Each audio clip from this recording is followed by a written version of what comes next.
došli smo i do posljednje lekcije na ovom kursu gdje ćemo nešto naučiti u samom programu. Ajde da kažemo da 80-90% stvari već i znamo unutar ovog programa kako smo do sad sačuvali neke fotografije, ali sada želimo da objasnimo malo više to detaljnije šta je problem. Za početak imamo ovu fotografiju broj 1. Ja želim da sačuvam ovu sliku. Znači imam file, save as, evo ga JPEG, stavit ću save as 1. Ok, sačuvao sam sliku, neka bude quality 12, 1,7 MB, ok. Šta želim dalje da uradim? Hoću da kropujem malo ovu fotografiju, ne sviđa mi se ova desna strana, volio bih ovako da mi izgleda slika. I donji deo malo da pomerimo, pritisnemo enter i evo ga. Hoću i ovako sada sačuvam fotografiju. Idem na file, save as i dolazim do problema. Nemam ekstenziju JPEG, ne mogu da sačuvam kao PNG, zaista nije ovo provina fotografija da bih ja sačuvao kao PNG, neću kao WebP file, ništa od ovoga neću, hoću JPEG. Ja kažem ok, ugasi ovo. Kada dolazi do neke promjene u Photoshop, promjene originalne fotografije, kao što je na primjer kropovanje, dolazimo do toga da se naš background otključava i Photoshop automatski ovaj file razume kao Photoshop dokument, što će reći ekstenzija PSD. Znači da on traži neku vrstu eksporta iz sebe, tačnije izvoza. Taj izvoz moramo mi da mu kažemo kakav treba da bude. Pa ćemo otići na file, imamo baš opciju koja se zove export. Za početak nam nudi quick export as JPEG. To nas nikako ne zanima, ništa nećemo da radimo quick. Hoćemo da razumemo šta radimo. Export as, najbolja opcija za izvoz fotografije iz Photoshopa. Export as i save for web, u zagradi piše legacy. Evo da imamo ovaj save for web legacy, za početak njega. Izabrat ćemo u donjem levom uglu da nam piše fit in view ili fit on screen. Apsolutno je svejedno šta će to ta dva izabrati. Ono što ja volim ovdje jeste što on ima svoje presetove. Znači za početak mi pokazuje lepo GIF, JPEG i PNG su ti za internet. Izaberi šta ti odgovara. Ja ću uzeti JPEG high i on će mi pokazati ok, izabrao si JPEG, izabrao si high, ali quality je 60. Ako želiš maksimum, quality ide na 100. Ali ono što je još bitnije jeste da obratiš pažnju na megabajtažu, to jest na veličinu tvog fajla. Donji levi ugao, lepo piše JPEG, to je ekstenzija ove fotografije i 1.417 megabajta. Ako smanjimo, gledajte sad donji levi ugao, idem na medium, bit će 446.5 kilobajta, što je skoro 3 puta, je li tako, manja fotografija. Ali naravno quality opada. Ako vam trebaju fotografije za web, za početne strane, na primjer nekog web sajta, prvo na udarna slika, uvek tu sliku stavite very high ili maksimum. Ja najčešće stavljam prve te 2-3 fotografije koji idu slider maksimum. Nema veze što oni imaju po 2-3 megabajta, to današnji serveri će lako očitati. Ali, ako vam trebaju fotografije za neku galeriju slika, obično ide medium ili high. Najčešće bih išao na medium. Ovaj put idemo na maksimum, idemo na save. I ovdje ćemo upisati save for web, znači napisat ćemo samo web 1. Sačuvati i to je to. Na ovaj način smo izvezli JPEG sliku iz našeg Photoshopa. I da pokažem po meni najlepši i najbolji način, file export, idemo export as i gledajte ovo. Prelep prozor dobijate, znači ono je sam već namestio fotografiju kako treba da izgleda. Sa leve strane nas pita da li želimo da promenimo scale. Što znači scale? Pa koliko puta želimo da uvećamo ili smanjimo našu fotografiju. Ja ću reći 1x, ne želim da je povećam. Dobro, on mi ovdje već nudi select all. Znači već mogu nekoliko slika da eksportujem odjednom. Dobro, to sad neću da ulazim u ovo, kako mogu odjednom da eksportujem nekoliko slika, za sada.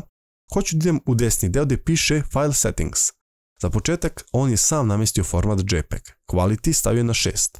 Ja ću staviti na 7. Veličinu slike i canvas slike neću da diram. Canvas nam je poznat kada smo želi da proširimo onu fotografiju, da stavimo kao onaj ram oko fotografije, tako da ništa od ovoga ne diramo i širina slike i canvas treba da se poklope da bi slika bila baš ovakva kakva i jeste.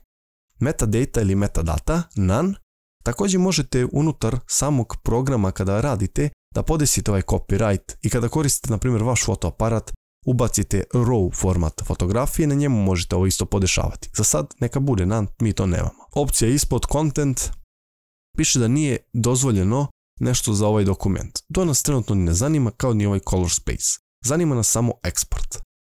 Napisat ćemo ovdje export as i samo ćemo kliknuti ovako jednu crticu i save. Ok, ja ću ugasiti sad ovu fotografiju, ctrl-W, idem na file, open, sve 3 slike otvaramo. Evo ga web, save as i export. Pogledajte save as, znači originalna fotografija koju smo uvezli, ništa na njoj nismo promenili, jel tako? Ali eto, uspjeli smo da je nekako sačuvamo. Ovo je zaista beskorisna opcija kada želimo da radimo neko koropovanje ili neke detaljnije radove unutar Photoshopa sa slikama. 22,4 MB, dimenzije su iste. Znači save as po meni za sada, što se tiče izvoza za internet kao što je JPEG, otpada. Ugasit ćemo ga. Hajmo da imamo web 1, ctrl-alt-i, znači 15,5 MB, dimenzije 1924 2813. Ok, 15,5 MB zapamtimo. I ovo je export as, isto 15,5 MB sa istim dimenzijama. Odlično. To su ta dva načina na koje mi izvozimo JPEG iz Photoshopa. Vidjet ćemo mi kada budemo radili i artboard kako možemo da iskoristimo još neki način i tako dalje. Ali za početak sasvim dovoljno ova dva da znamo. Hajmo na sliku broj 2. Zamislite sada da na ovoj slici treba da se radi neke retuši. Hajmo da uzmemo ovaj patch tool.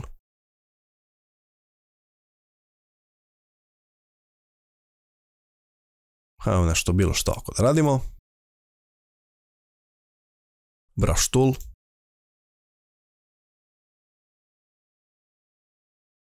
Ok. Hajmo file, save as. I vidimo da nam dozvoljava JPEG sad. Pa u čemu je razlika? Pa razlika je zato što nismo promenili unutar samog programa dimenzije fotografije. Šta znači dimenzija fotografije? Nismo promenili samu fotografiju, sam koren fotografije, nismo kropovali. Već smo ostavili iste dimenzije sa nekim retušima. Tako da ovdje možemo napišemo save as 2, ok, i da sačuvamo. Ok, 7,5 MB nam ovdje piše. Hajmo na ovaj export as. Maksimum, ok, idemo na export. Napisat ćemo sad ovdje, znači export.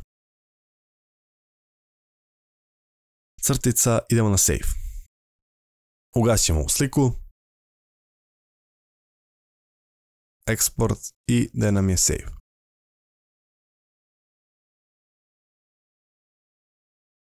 Nismo preimenovali sliku, nema veze. Ok. Hajmo da imamo dimenzije slike, tu su size 30.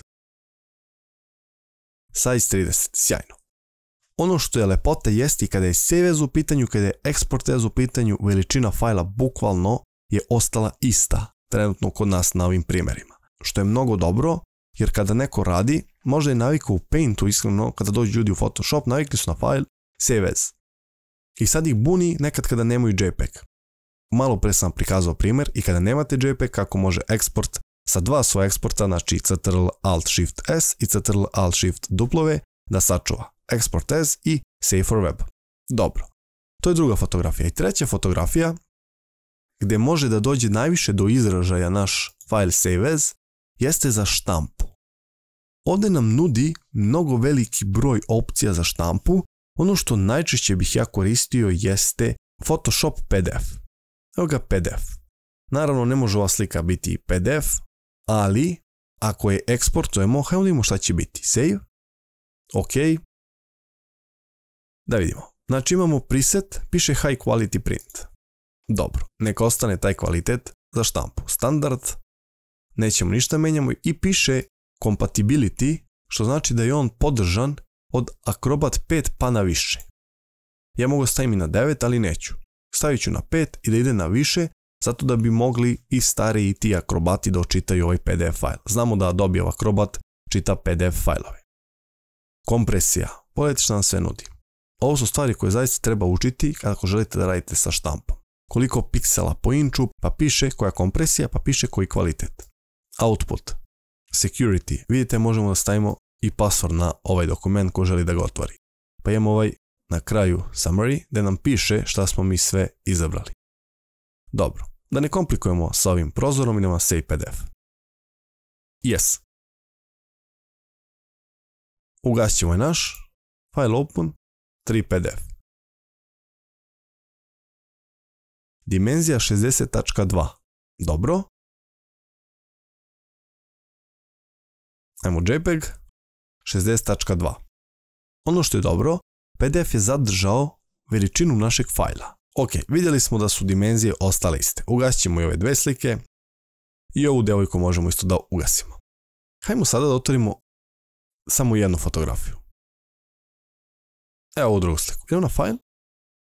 Ovo za kraj. Export as. I gledajte sad ovo. Scale 1. Hajmo da dodamo plus 0.5 plus 0.75 plus 0.25 plus 2 puta plus 0.33 plus 1.5. Znači eto, on je neki svojim redosledom, vi možete promenite.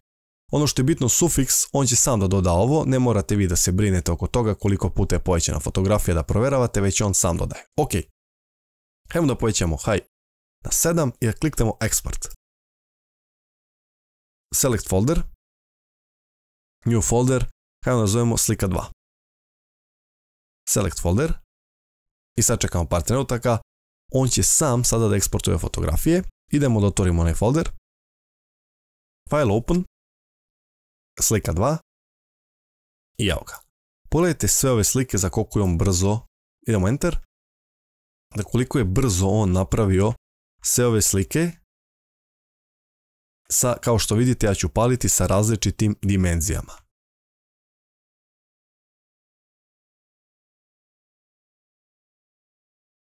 Zaista neverovatno.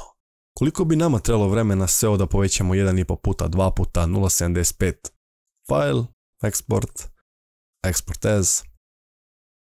Ono što je još lepše jeste možete vi da upišete 0.29, export, 0.29, enter, open, 2301, ovdje imamo 7936, to je to, trećina skoro, ok. Vidite i sami šta radi ovaj export as i koliko je savršen alat za samo sačuvavanje, to jest eksportovanje slika na ovom našem Photoshopu. Ono što nisam pokazao jeste PNG, hajmo otvorimo nov file, uzmemo četku, otključamo background, napravimo nov layer, obrišemo layer 0, layer 1 je PNG, tako. Nacrtamo ovako nešto, idemo na image, idemo na trim, transparent pixel, ok, bukvalno sam trimuje, to jest obriše one transparentne piksele. Idemo na file, export as, format, PNG, kliknemo na export, pa nazovemo logo,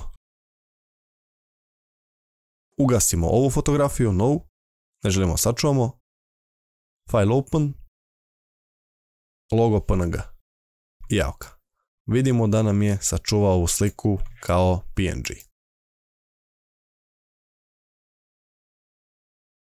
Kao što možemo vidjeti, savršeno radi. To je bilo to što se tiče eksporta, jesmo malo odužili ovu lekciju, ali nadam se da ste razumeli razliku između save as-a kada nešto kropujemo, razliku između save for web, export as. Naravno sve to mora malo i detaljnije da se pređe, što ćemo vidjeti u drugom kursu Photoshopa koji će biti malo napredniji kurs nego što je ovaj. Sa ovom lekcijom mi smo završili sva predavanja vezana za Photoshop i ovaj program. U sljedećoj lekciji nazvat ćemo je bonus lekcijom. Idemo da imamo neke sajtove gdje možete vi da preuzmete fotografije i da vam bude mnogo lakše za sam rad i za samo vežbanje. Prelazimo u sljedeću lekciju.